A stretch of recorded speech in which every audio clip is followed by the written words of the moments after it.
I think that with band like Coldplay or U2, it's more interesting because I feel like the Coldplay / U2 crowd would sing along to it like it's a fucking soccer game, and they'd get more and more into it, which is why I wouldn't want to go to that, because then I'd be like, oh, fucking U2 fans. Yeah. I saw U2 once, and man, I gotta tell you. It's one of those bands that I just don't fucking get. Yeah, I don't need that shit anymore. Like, I never really... I mean, I like a lot of their older stuff, like everybody else does. It's good, but it just gets fucking tired, and I just don't understand why everybody comes their dick off over U2. Yeah, like, they're fucking weird. Bono, they do a lot of great things for great cause and everything, but why does the drummer sit like that? How does the drummer sit? Why does he, like, unbelievably tight, like, posture? Yeah. And why does Bono always act like he's being fucking sprayed with a hose? You ever notice he always looks like he's like resisting something that's being shot at him? That's interesting you would do that. Yeah, I'm down for it.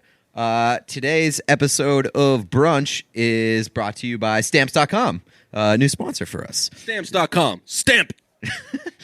These days, you can practically get anything on demand, like our podcast, for example. Get it where you can buy and get podcasts online. Did you know that you can even get postage on demand? All you need is Stamps.com. With Stamps.com, you can access all the services of the post office right from your desk. Buy and print real U.S. postage for any letter or any package.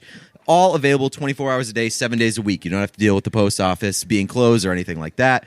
Stamps.com will even send you a digital scale. You can weigh your letters and packages and print the exact amount of postage every time. Just click, print, mail, and you're done. I actually signed up for Stamps.com once we got this sponsorship, and It's actually kind of cool. You get to avoid going to the post office. You know how much I hate leaving the house if I don't have to. So Stamps.com, it's more than just stamps. You can do packages, delivery, printed labels, all that merchandise. It's very, very easy. So if you want to sign up for Stamps.com, you can get a 4-week trial, which includes postage and a digital scale. That's Brunch's special offer for you. So go to Stamps.com, and before you do anything else, click on the radio microphone at the top of the homepage and type in Brunch. So look for that microphone at the top right of the homepage. Click it, enter Brunch. That's Stamps.com, promo code Brunch, 4-week trial, and a digital scale. Go do it. Stamps.com. The world needs a hero, and it got one this week when we found out about the horniest little kid in the world. Oh, my God. Who went to a town hall meeting demanding happy endings be legal. Somebody posted that on Twitter and said this is a literal must-watch video, and I'm usually always disappointed when anybody says that. Same. Unbelievably, cannot emphasize it enough. I was crying. Must-watch video. I was honestly crying by the end. There are so many. Should we drop in the audio? Yeah. So I propose this. The city allows for licensed masseurs to give genital massages if the masseur and the client both agree to it. We let someone get naked and have every other part of their body touched and rubbed by a massage therapist. Hell, we let proctologists spend their day fingering men and sticking things up their anus. So if someone wants to yank a guy's crank, I say let him. Picture this, a big old sweaty fat guy. Would getting him off with your hand actually be that much worse than giving him a full body massage, getting up in there under the folds of fat, or being the proctologist sticking your finger up his ass? And that brings me to my last point. This is about a group of people imposing their morality on the rest of society. If a grown adult wants a hand job, another grown adult is willing to give one for money, then let them. That's both freedom and capitalism, and that's the foundation of our country. If you have a problem with a genital massage, then don't get one, and allow other consenting adults to do what they want. That would truly be a happy ending for everyone. Memes! There are so many things to take away from that video.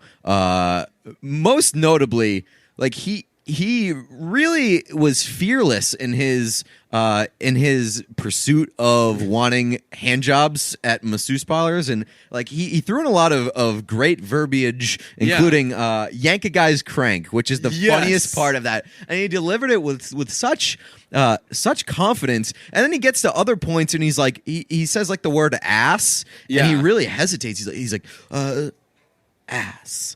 It's like, dude, you just literally were talking about yanking a guy's crank. Yeah, it's like back in the day when they used to censor like the word ass, but they would not censor other way more explicit stuff because those words weren't as bad. I'm always fascinated by what the radio chooses to censor. Yeah, when you listen to songs, it's when there's lyrics that are very clearly like explicitly sexual, but like you can't say the word gun. You can't say gun on the radio, which is fucking crazy. Too Close by Next, which is the most graphic song ever, I don't think had one word censored because they never said fuck or shit or ass, but they painted the most elaborate picture of a guy dancing on a girl with a boner, and they're like, yeah, that's cool. Just don't say good ass. For me. don't say ass, guys. Yeah, do you know anybody that's ever gotten a happy ending at a massage parlor? Yes, because I've met a lot of professional athletes before. Is that a thing? Probably. Yeah, I feel like there's probably I probably know somebody. Oh, I think I definitely. No, like I know that I do. I feel like everybody probably knows.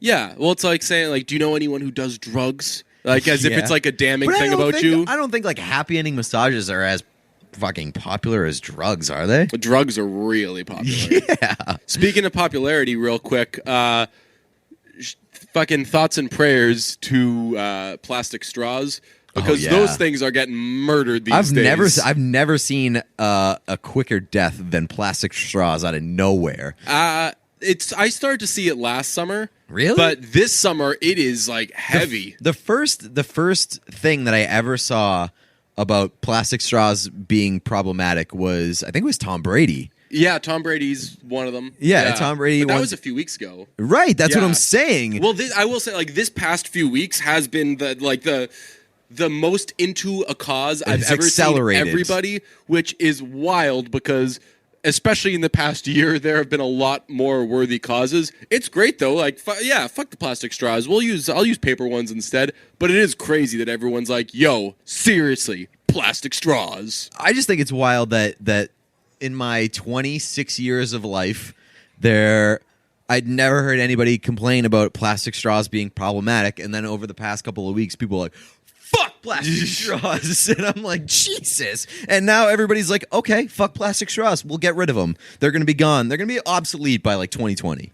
Do you think that places will be using paper straws or just... I don't like paper straws, to be honest with you. Well, yeah, they're worse than plastic straws. That's why people were they have using like a very weird texture to them. They feel like wooden almost. Yeah, I feel like a thing that's becoming popular is sort of like permanent personal straws. You can buy metal them. ones? Yeah, you can buy them and bring them with you. Gross. Yeah, I don't know how I feel about that. I feel like maybe at some point straws just become like obsolete, like the idea of straws. There's going to be like lids that are designed to avoid. Because I saw like a prototype or something for like a not McDonald's, Dunkin' Donuts. Mm-hmm. Are they gonna eliminate them? Starbucks is by 2020. Okay. Like I've seen lips on the top of like containers like this, sort of like when you get an iced coffee, you get a straw, obviously. Yeah. But when you get a hot coffee, they have that like little lid thing. Yeah. I feel like they're gonna do that for like the iced drinks and Which stuff like that. Which stinks though, because a big reason that I get iced coffee a lot is because drinking it through a straw is better for your teeth. And I drink a lot of black coffee, so I don't want to have like yellow, disgusting teeth. Who could love me? So who could love you? So anyway? when you drink it with if I drink it out of a fucking lid, it'll be no different, and then my teeth will be gross. I'm intrigued as to what's going to happen here. To be honest, can I spoil it for you? Yeah. Trump's going to get us all killed before any of it matters. I thought it was interesting, speaking about drinking vessels. Mm-hmm. It's wild that we have not discussed the aluminum bottle situation because Jim Murray sent out a tweet and ranked like the ways to drink a beer. And what was his ranking? It was like 1 draft out of a pint, 2 bottle, 3 can, and then way down the list, aluminum bottles. Or he also had dirty pictures from a strip club in there, which just to show that something is worse. That aluminum bottles, even bad things are better than aluminum bottles. Which I agree with. Aluminum bottles suck. They suck. Yeah. You know what one of the worst things about aluminum bottles are? And I know his complaint about aluminum bottles that they get beer gets warm very right quickly. Away, yeah. But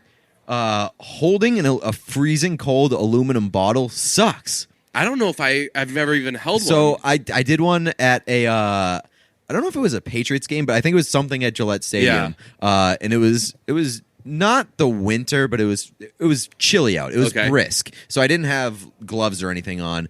Holding those things in sort of cold weather, it's brutal. Oh. It sucks. And the beer tastes weird. I think it tastes tinny. And it's just like, it's the only thing redeeming about that is that you can like reseal them. And there's, but why the fuck would you want to reseal a beer? Yeah. The only thing I've done that with is, soda. Yeah. Where I put the cap back on and drink it. You shouldn't even do that with soda. Yeah. Well, you shouldn't do anything with soda. That's true. Soda's fucking bad for you, man. Yeah. But aluminum bottles are absolutely trash.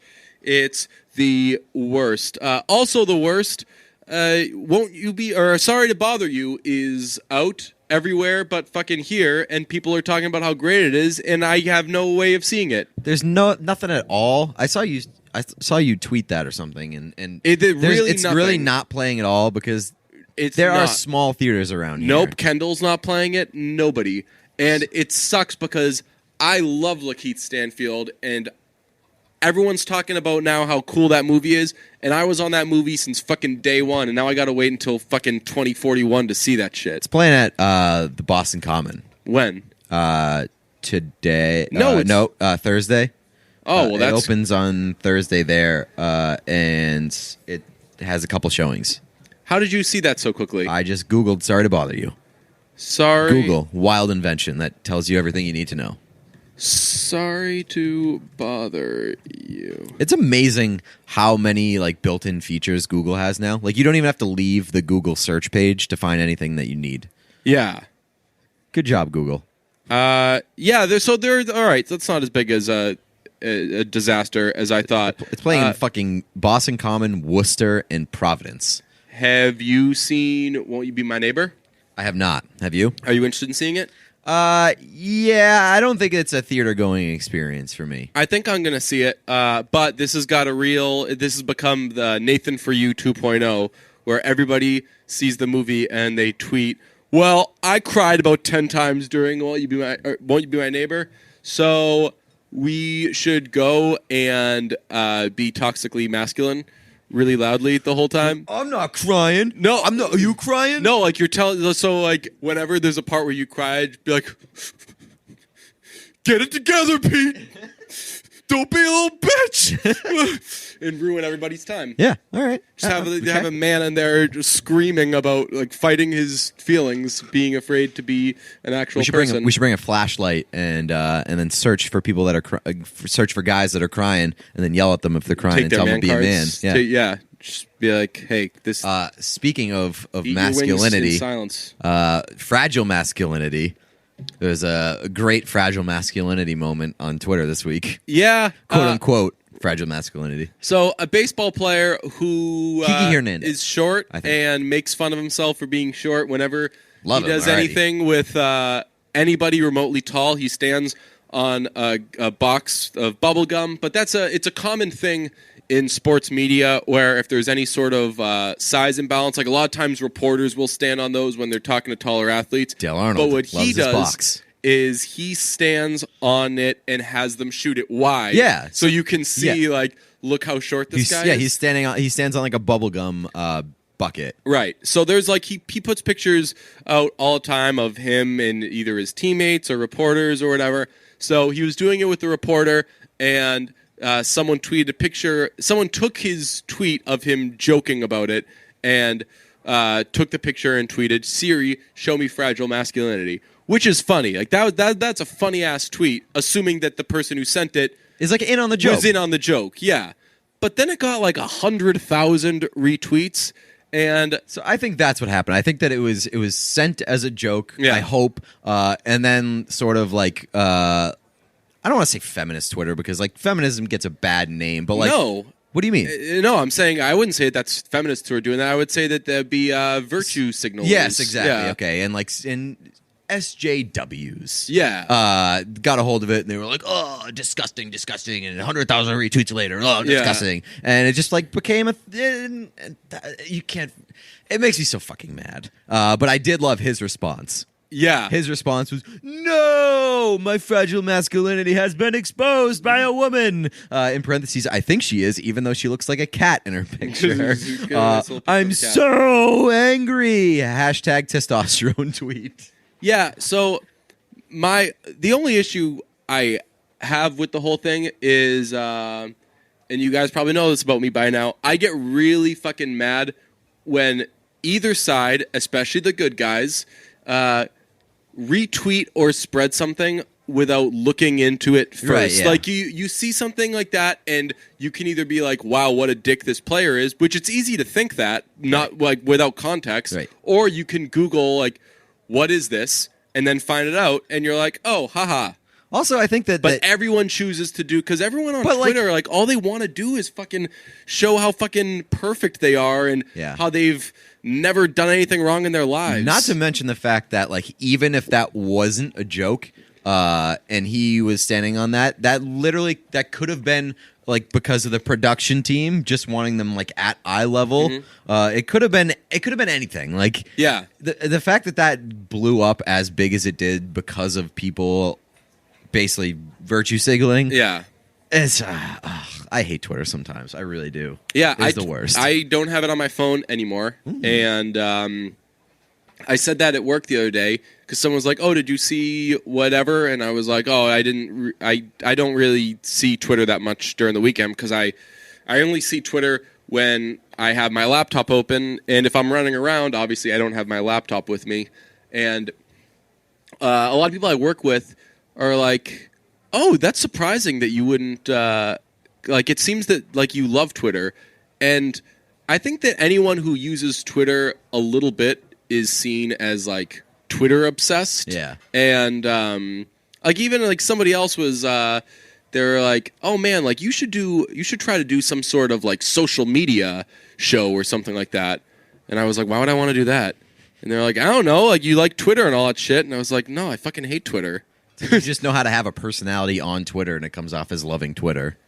I guess, yeah. Well, yeah, like my Twitter personality is pretty close to my real personality. Right. And that's not often the case. Like, because my Twitter personality is loud and obnoxious and like miserable. And I think that most people's Twitter personalities are like, ooh, I'm quirky and I'm funny Yeah. and all that shit. And then in real life, they're whatever they are. Yep. So, yeah, I don't know. Twitter kind of stinks.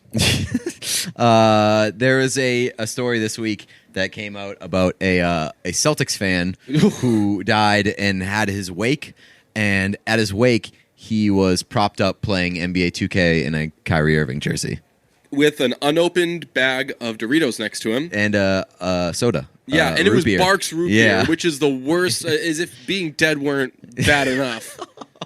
Yeah, so it's a guy in a Kyrie Irving jersey playing NBA 2K and gaming, and rest in peace to Tony X. Do you know that after that they have to like either break all of his bones Oh yeah, or because you get like a what is it Rigor called? mortis? Rigor mortis. Yeah.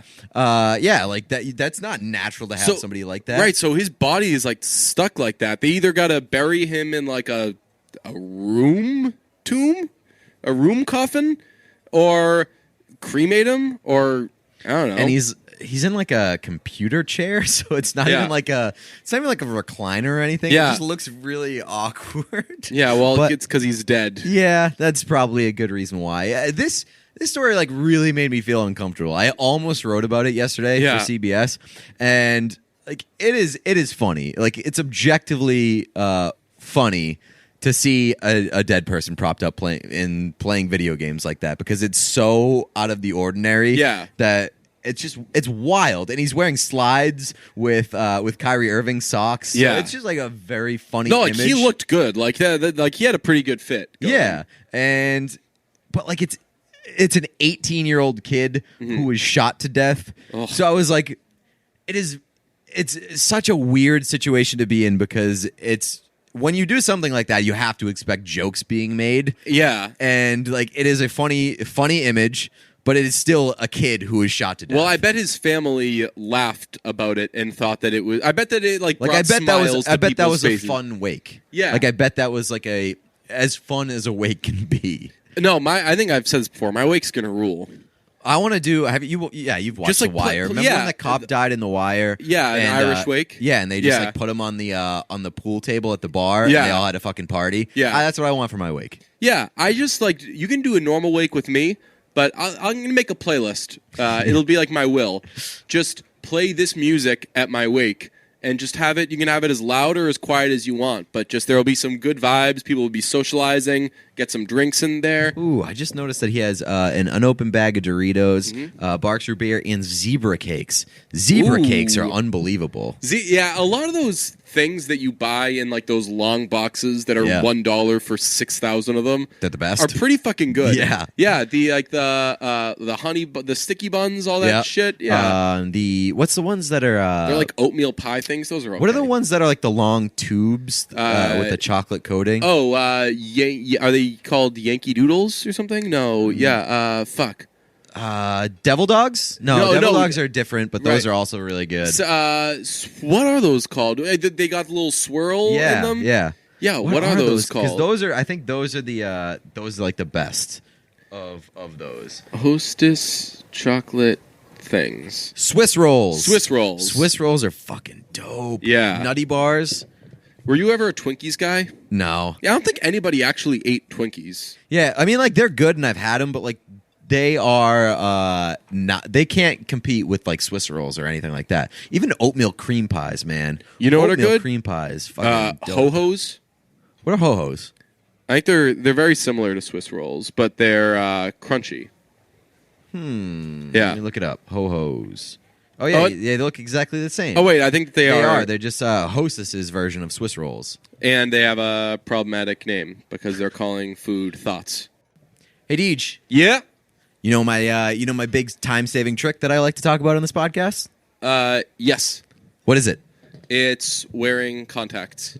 It's simple contacts, actually. Ooh, simple.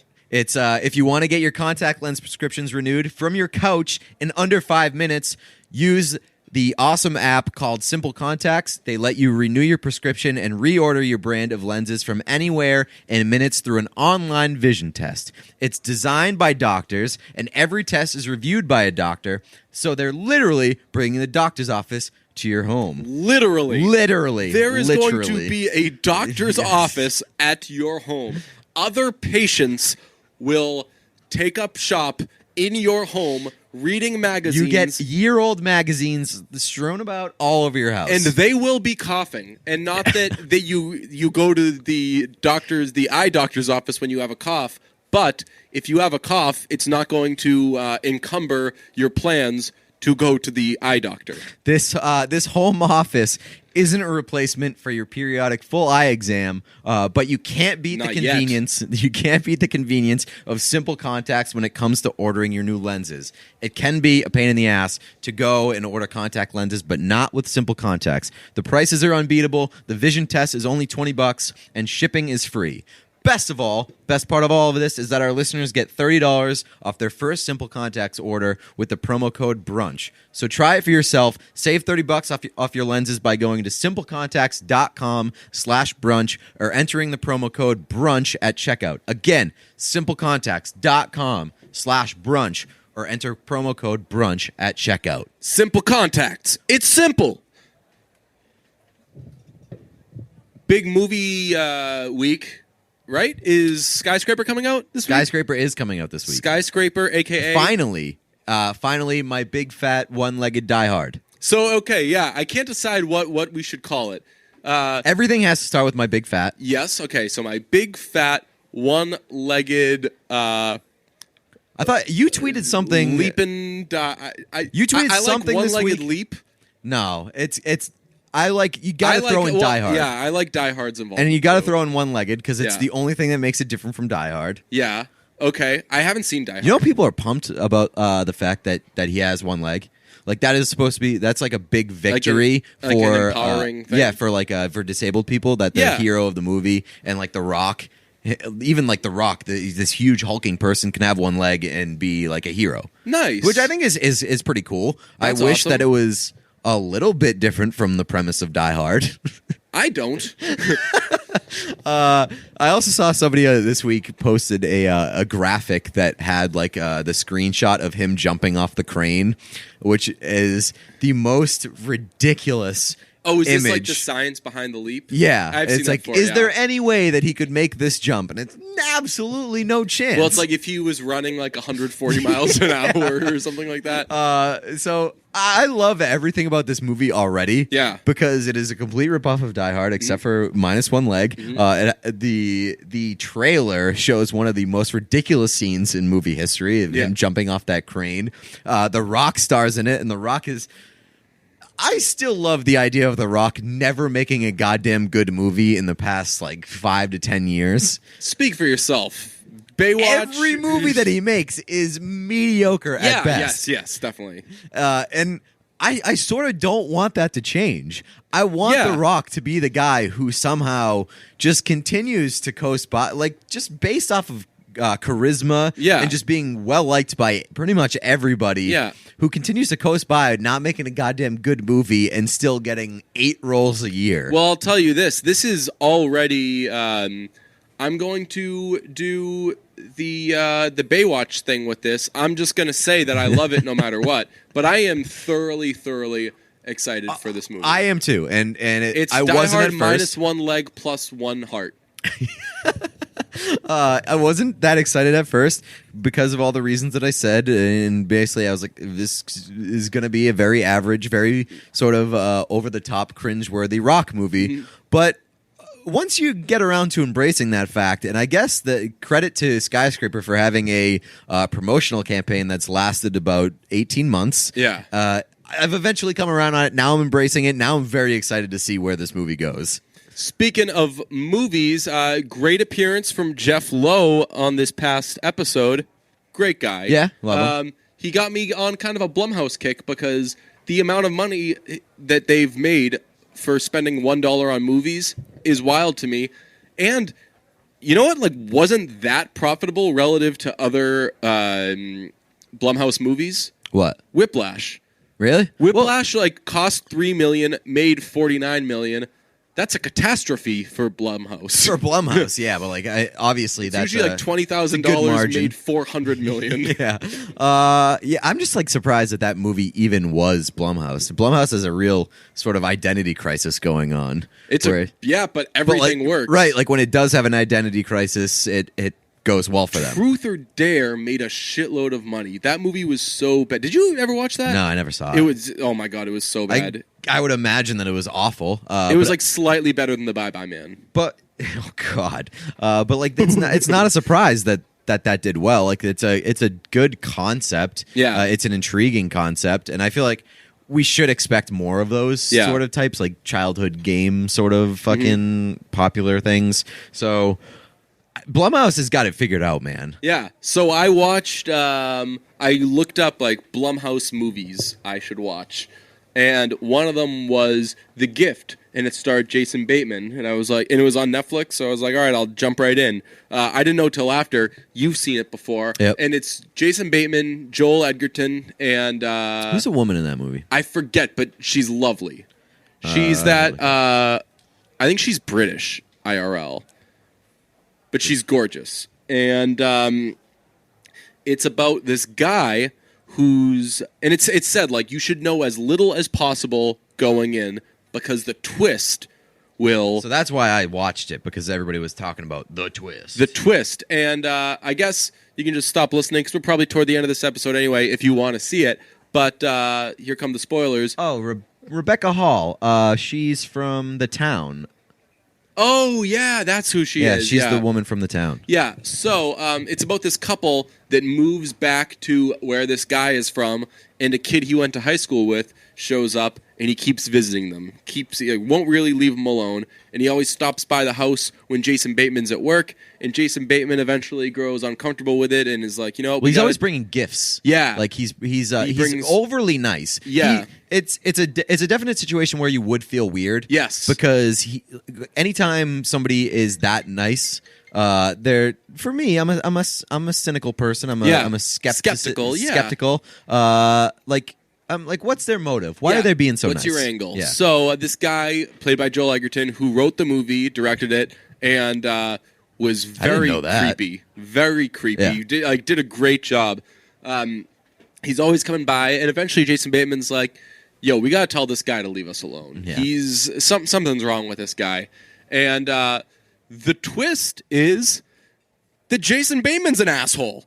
It's just like Jason Bateman ruined this guy's life. He ruins everybody's life. He's this really bad guy. And this guy is just kind of trying to get him back. Yeah, I mean, well, it's a little deeper than that. Yeah. But, yeah, I mean, like, it becomes pretty easy to see about halfway through the movie where it's like, maybe Jason Bateman is kind of the dick here. Right.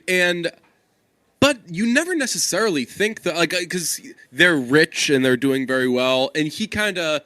Like, I wouldn't love Jason Bateman's character even when he's not yet revealed. Right, to like be sort of some of the interactions that he has with his wife. Yeah, it's like, oh, you're kind of an asshole. Right. He thinks that he owns everything. Yeah. And to be honest, Jason Bateman fits that role pretty well. I don't know what it is Jason about. Bateman does play a good, like, this guy's an asshole. Yeah, and it's weird because I like Jason Bateman a lot, and I think that he, like in Arrested Development, he plays like the straight man. He plays a guy with good intentions very well. But you know what the best part of that is? What? That's all relative to his family. There are a lot of moments in Arrested Development where he'll do something where you're like, oh yeah, he's a fucking idiot. He's a monster too. Like he's if you're far enough to where Anne is in the picture. You know Anne? No. George Michael's girlfriend? No. He's fucking awful to her. Really? Yeah, it's like it's just a little reminder that like all these people are idiots, all these people are out of touch, but so is he. Yeah. You don't watch Ozark, do you? No, is that the one that it's a Netflix show with that he stars in. Oh, that's the Is that with what's her face? My queen? Who's your queen? You have so many queens. The fucking babe of all babes. What's her name? She's always afraid that they're getting in trouble. Oh no, Linda Cardellini. Yeah. No, that's Bloodline. Oh right. So no, I haven't seen Ozark. I have seen the Pablo Escobar one. Laura Linney is Jason Bateman's wife in Ozark, though. Who's that? Laura Linney? Yeah. She's in like everything. But she's the woman from Love Actually who has sex with Aladdin. Oh yeah, nice lady. Yeah, she's a really good actress. Yeah. So Jason Bateman though, he's kind of a dick in Ozark too. Really? A little bit, yeah. He plays. I feel like he always has like a tinge of a dickhead. Yeah, because he's the straight man in Horrible Bosses. But actually, I guess you can excuse that because the stakes are fucking high. Yeah, like his friends are about to and they're get idiots. Sent away for life. Even in the interview, the secret tapes. Oh well, no, that was like the least surprising twist in the world that Jason Bateman is an asshole. Yeah, well, really? I mean, like, I don't know. Maybe it's because I take him like at face value with his characters. Can I tell you this about Jason Bateman? Go for it. That guy smokes a million cigarettes. Really? I guarantee you that guy smokes cigarettes. Really? Yeah. I don't think so. Who do we have that conversation with about like where I bet this person smokes cigarettes? Yeah, I don't remember. Oh, you know what? It might have been Britt McHenry. Oh yeah, it was. You're like, and Britt I said McHenry that. smokes cigarettes. Yeah. So I was like, yeah, she Britt does. McHenry smells like she smokes a pack a day. Yeah. Oh man, and she now dates like a white supremacist tennis player. Does she? He's not a white supremacist, but like he's an alt-right tennis player or a very right tennis player. All right, so that's today's episode. Don't smoke, kids.